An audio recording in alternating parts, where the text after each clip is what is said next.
رات میں 3 نمازیں پڑھی جاتی ہیں. ان 3 نمازوں میں سے 2 نمازیں تو بالکل ناجائز ہیں، خلاف شرع بدعت ہیں. ایک نماز صحیح ہے، ایک نماز ثابت بھی ہے، ایک نماز کے پڑھنے کا آپ کو ثواب میں ملے گا.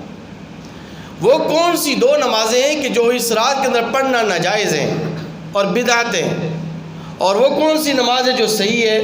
تو وہ صحیح نماز جو ثابت ہے وہ میں آخر میں آپ کے سامنے عرض کروں گا. اس کے صحیح ہونے کے لیے بھی چند شرائط ہیں. جب تک وہ شرائط پوری نہیں ہوں گی تو وہ نماز بھی آپ کی صحیح نہیں ہوگی، وہ نماز بھی آپ کی بدعت بن جائے گی. لیکن پہلے ان 2 نمازوں کا تذکرہ کر لیتے ہیں کہ جو اس رات کے اندر پڑھی جاتی ہیں، اور وہ راتیں اور وہ جو نمازیں ہیں جو اس رات کے اندر پڑھی جاتی ہیں وہ خلاف شرع ہیں، بدعت ہیں، ثابت ہی نہیں ہیں. پہلی رات ہے پہلی نماز جو اس رات کے اندر پڑھی جاتی ہے اس کو الفیہ نماز کہا جاتا ہے. الفیہ نماز یہ 100 رکعت والی نماز پڑھی جاتی ہے، اور ہر رکعت کے اندر 10 مرتبہ سورہ اخلاص پڑھی جاتی ہے. ہر رکعت کے اندر 10 مرتبہ سورہ اخلاص پڑھ کر 100 رکعتیں مکمل کی جاتی ہیں. تو یہ اس نماز کو الفیہ نماز کا نام دیا گیا ہے. تو یہ نماز خلاف شرع بدعت ہے، اور اس کے بدعت اور خلاف شرع ہونے کی سب سے بڑی وجہ یہ ہے کہ یہ نماز نہ حضور اکرم صلی اللہ علیہ وسلم نے پڑھی ہے، نہ آپ کے صحابہ نے پڑھی ہے، نہ ائمہ مجتہدین میں سے کسی نے پڑھی ہے، اور نہ ہمارے بزرگان دین اور ابدال میں سے کسی نے پڑھی ہے. یہ ثابت ہی نہیں ہے. تو جو چیز قرآن اور حدیث سے ثابت نہ ہو تو وہ بدعت ہوتی ہے، خلاف شرع ہوتی ہے. دوسری نماز ہے جو اس رات کے اندر پڑھی جاتی ہے وہ لیلۃ البراءت کی رات ہے، اور یہ آج بھی پڑھی جا رہی ہے. یہ لیلۃ البراءت کی جو نماز ہے، یہ نماز ہجرت کے 400 سال کے بعد 448 ہجری میں بیت المقدس کے اندر سب سے پہلی پڑھی گئی ہے. بیت المقدس کے اندر امام ترسوسی رحمۃ اللہ اس کا واقعہ یہ لکھا ہے کہ شعبان المعظم کی اس 15ویں رات یعنی شب برات کے موقع پر ایک شخص بیت المقدس کے اندر آیا اور اس نے آ کے نفل نماز پڑھنی شروع کر دی. تو دوسرا ایک شخص آیا، اسے دیکھا یار یہ بندہ بڑے خشوع اور خضوع کے ساتھ بڑے اہتمام کے ساتھ نماز پڑھ رہا ہے، اس نے اس کے پیچھے نیت باندھ لی. تیسرا شخص آیا، اس نے بھی اس کے پیچھے نیت باندھ لی. چوتھا، پانچواں، یوں ایک بڑی تعداد جو ہے نمازیوں کی ہو گئی، اور یہ نماز اس طرح پڑھی گئی. پھر اگلا سال جب آیا تو اگلے سال یہ شخص دوبارہ آیا بیت المقدس کے اندر، اور اس نے آ کے نماز پڑھنی شروع کر دی. تو لوگوں کی ایک بڑی کثیر تعداد جمع ہو گئی، اور لوگوں نے اس کے پیچھے پھر یہ نماز پڑھنا شروع کر دی. یوں کرتے کرتے پھر یہ نماز بیت المقدس سے نکل کر دوسری مساجد کے اندر بھی اس کے پڑھنے کا اہتمام شروع ہو گیا.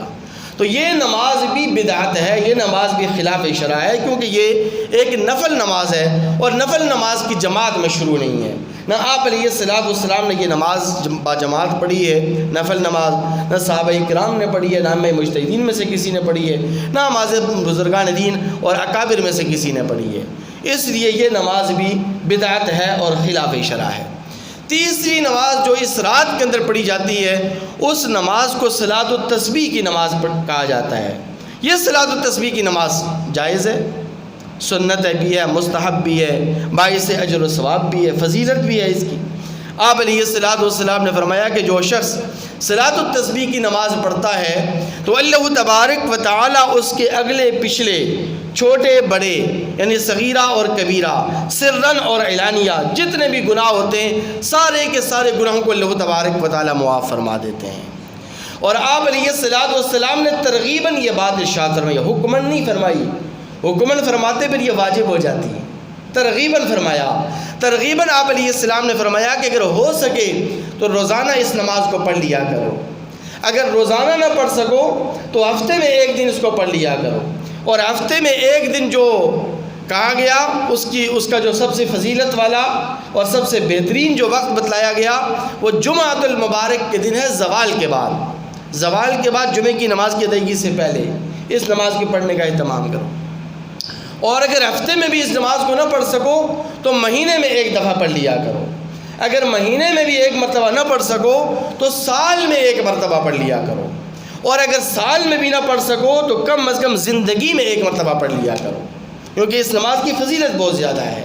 اللہ تبارک و تعالی جب اگلے پچھلے چھوٹے بڑے سرن اعلانیتاً تمام گناہوں کو معاف فرما دیتے ہیں تو یہ نماز پڑھنا کیا مشکل ہے کہ ہم لوگ اس سے غافل رہتے ہیں.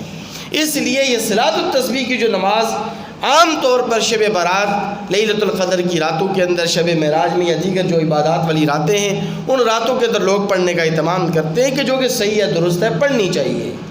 لیکن اس صلاۃ التسبیح کی نماز کے جائز ہونے کے لیے سب سے بنیادی اور اولین شرط یہ ہے کہ اس نماز کو، صلاۃ التسبیح کو اکیلے اور انفرادی طور پر پڑھا جائے۔ با جماعت یہ نماز پڑھنا درست نہیں ہے، کیونکہ نفل نماز ہے۔ نفل نماز کی جماعت آپ علیہ السلام سے ثابت نہیں ہے۔ تو جو چیز آپ علیہ السلام سے ثابت نہ ہو اس نماز کو آپ اگر خلاف سنت کہہ کر کے پڑھیں گے، خلاف شریعت کر کے آپ پڑھیں گے تو آپ کو کیا اجر و ثواب ملے گا اس کو؟ اس لیے ایک تو انفرادی طور پر پڑھنا ضروری ہے، یہ پہلی شرط ہے۔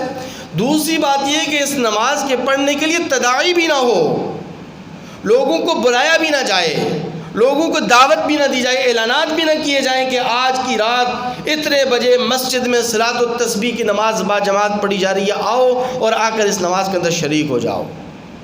اگر یہ تداعی ہوگی تب بھی یہ نماز خلاف شرع ہو جائے گی اور بدعت ہو جائے گی۔ اگر لوگ کہتے ہیں بڑی مشکل ترین نماز ہے، 300 مرتبہ یہ کلمات پڑھنے پڑتے ہیں، ہم بھول جاتے ہیں، نسیان کی بیماری ہے ہمیں، ہم بھول جاتے ہیں، نہیں پڑھ سکتے، تو آپ کو کس نے کہا ہے زبردستی کہ اس کو آپ پڑھیں؟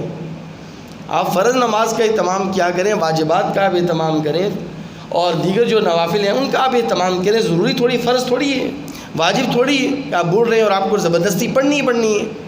اور دوسری بات، لوگ یہ کہتے ہیں کہ چونکہ یہ کلمات ہمیں نہیں یاد ہوتے، بڑے مشکل ترین کلمات ہیں جی، کاٹن کے بورے ہمیں یاد رہتے ہیں، اتنے بورے آج آ گئے، اتنے چلے گئے، اتنے کل آنے، اتنے پرسوں آئے تھے، پورے مہینے کی رپورٹ ہم یاد کر لیتے ہیں۔ لیکن یہ کلمات سبحان اللہ والحمد للہ ولا الہ الا اللہ واللہ اکبر، یہ مختصر سے کلمات ہمیں یاد نہیں ہوتے، اور بعض لوگ کہتے ہیں ہمیں گننا نہیں آتا، شمار کرنا نہیں آتا، بھول جاتے ہیں۔ بڑا آسان طریقہ ہے اس کے گننے کا، یہ آپ جب ایک مرتبہ پڑھیں تو یہ پہلی انگلی کو دبائیں ہاتھ کی، دوسری مرتبہ دوسری انگلی کو دبائیں، تیسری مرتبہ تیسری انگلی کو یوں 10 انگلیاں ہیں تو 10 مرتبہ آپ کے یہ کلمات ہو جائیں گے۔ تو ہر رکن کے اندر 10 مرتبہ پڑھے جاتے ہیں، شروع میں سے 15 مرتبہ پڑھے جاتے ہیں۔ تو اس طرح آپ 10 انگلیوں کو دباتے جائیں، رکوع میں تب بھی انگلیوں کو دبائیں، سجدے میں تب آپ بھی انگلیوں کو دبائیں۔ تو آسان ترین طریقہ ہے یا کلمات کو گننے کا، کوئی مشکل چیز تو نہیں ہے، بشرط یہ کہ آپ کی نیت خالص ہو، آپ جان نہ چھڑائیں، ڈنڈی نہ ماریں۔ ہم پاکستانیوں کو ڈنڈی اور جھکاڑ کرنا بہت اچھی طرح آتا ہے، ڈنڈی مارنے میں بڑے ماہر ہیں، جھکاڑ میں بڑے ماہر ہیں۔ کرنے کے کام جو مشقت والے کام ہیں وہ ہم سے نہیں ہوتے، ہم دوسروں پر ڈالتے ہیں۔ امام مسجد پڑھائے گا، ہم پیچھے کھڑے ہوں گے، مزے سے سوچ رہے ہوں گے آج کتنے بورے آئے، کل کتنے بورے آئیں گے، آج کتنے گاہک کسٹمر آئے، کل کتنے گاہک کسٹمر آئیں گے، آج کتنی کمائی ہوئی، آج کتنا نفع ہوا، کتنا نقصان ہوا۔ تو اس لیے باجماعت یہ نماز درست نہیں ہے۔ انفرادی طور پر اگر آپ پڑھ سکتے ہیں بآسانی تو پڑھیں، اس کی فضیلت جو آپ کے سامنے عرض کی گئی ہے یہ پوری فضیلت آپ کو ملیں گی، اس کے جتنے بھی فوائد و ثمرات ہیں وہ آپ کو ملیں گے۔ اللہ تعالیٰ سے دعا ہے کہ اللہ تعالیٰ ہمیں اس رات کے اندر مسنون اعمال کرنے کی توفیق نصیب فرمائے۔